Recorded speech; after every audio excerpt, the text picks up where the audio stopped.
लेकिन उन्होंने अपने गुरुजनों को, पूर्ववासियों को, सबको बुला करके, बिठा करके नम्र निवेदन भाव से कहते हैं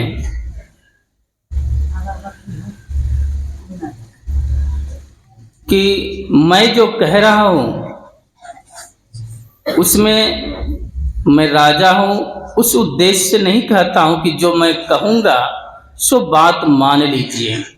मैं उस उद्देश्य से कहता हूँ जो कि सबका कल्याण हो। वह सोचकर उन्होंने सबको बुला करके उपदेश दिए। कहे बड़े भाग मानुष तन पावा, सुर दुर्लभ सब ग्रंथ ही गावा।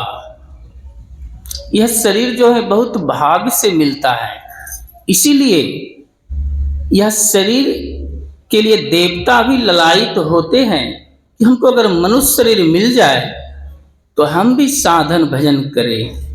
इसीलिए अगले पंक्ति में भगवान श्री राम कहे, साधन धाम मोक्ष करी द्वारा, पाई न जहि पर लोक सवारा। यह शरीर जो है, इस शरीर में 10 द्वार है, जो कि 9 द्वार सब लोग जानते हैं।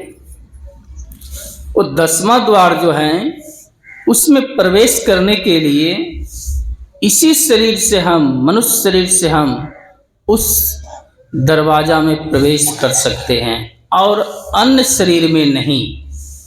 इसीलिए भगवान श्री राम कहे कि साधन धाम मोक्ष करी द्वारा, पाई ने जही परलोक सवारा। परलोक सवारने के लिए यानी साधना करने के लिए यही शरीर को चुना है, क्योंकि यह शरीर विशेष है। अब विशेष क्यों है?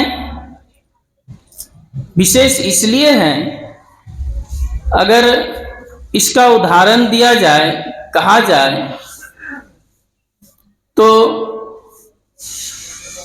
जैसे लोहा हुआ, चांदी हुआ, दोनों का कीमत अलग अलग है। लेकिन अब मान लिया जाए जितने भी मनुष्य शरीर में हैं सब लोहा मान लिया जाए, और जितना देवतागण हैं सबको चांदी मान लिया जाए, लेकिन फिर भी लोहा का तो कीमत कम है। फिर भी लेकिन मनुष्य शरीर का विशेषता भगवान श्री राम ने बताए हैं। इसलिए बताए हैं कि अगर लोहा में पारसमणि पत्थर सट जाए तो लोहा सोना बन जाता है, लेकिन अगर वही पारसमणि पत्थर अगर चांदी में सटाया जाए तो वो सोना नहीं बनेगा, सिर्फ लोहा ही सोना बन सकता है। लेकिन जब लोहा सोना बन जाए तो चांदी से कितना गुना ज़्यादा कीमत बढ़ जाता है, उसका कितना उसका महत्व बढ़ जाता है, विशेष हो जाता है। इसीलिए कहा भगवान श्री राम ने यह मनुष्य शरीर की विशेषता बताए कि अगर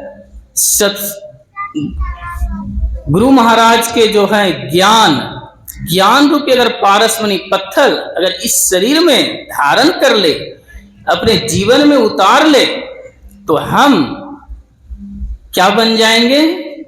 सोना बन जाएंगे। यानी अर्थात हम ईश्वर के समान हो जाएंगे। हम में और ईश्वर में कोई अंतर नहीं रह जाएगा, भगवान श्री राम कहते हैं।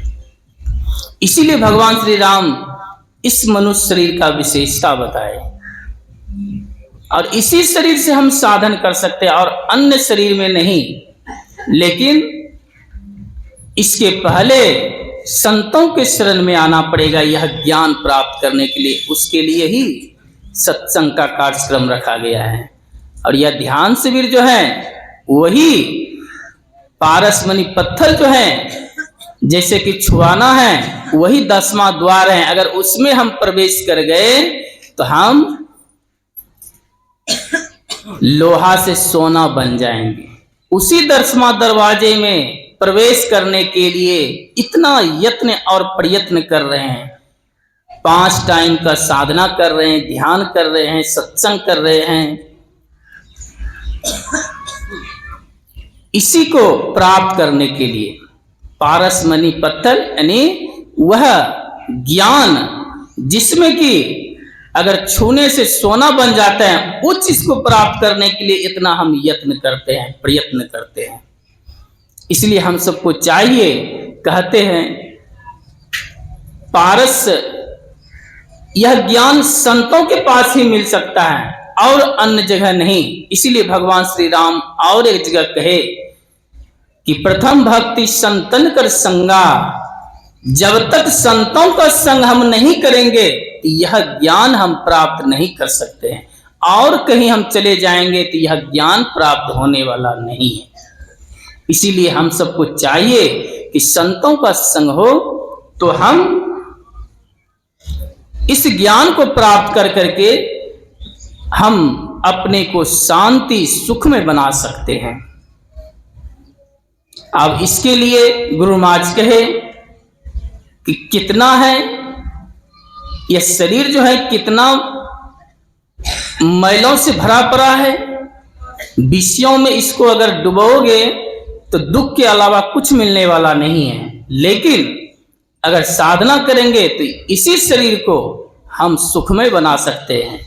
तो कहते हैं गुरु महाराज, तन नव द्वार हो रामा, अति ही मलिन उठामा, त्यागी चरु दसम द्वारे, सुख पाओ रे भाई। ऐसा सुख मिलेगा जो यह शाश्वत सुख, ऐसा सुख है यह कभी मिटने वाला नहीं है, ये सदा के लिए सुख प्राप्त हो जाएगा। इसीलिए हम सबको चाहिए कि सत्संग करना चाहिए। संत कबीर साहब ने कहते हैं कि नाम हरि का जपले बंदे, फिर पीछे पछताओगे, नहीं तो पीछे पछताना पड़ेगा। बालापन में खेला खाया, आई जवानी मस्त रहा, वृद्धापन जब रोग सतावेगा तो खाट पर पछताना पड़ेगा। नहीं तो हरि का भजन कर लीजिए, इसी में परम कल्याण होगा। विशेष रूप से पूज्य बाबा गणों से सुनिए। श्री सद्गुरु महाराज की जय।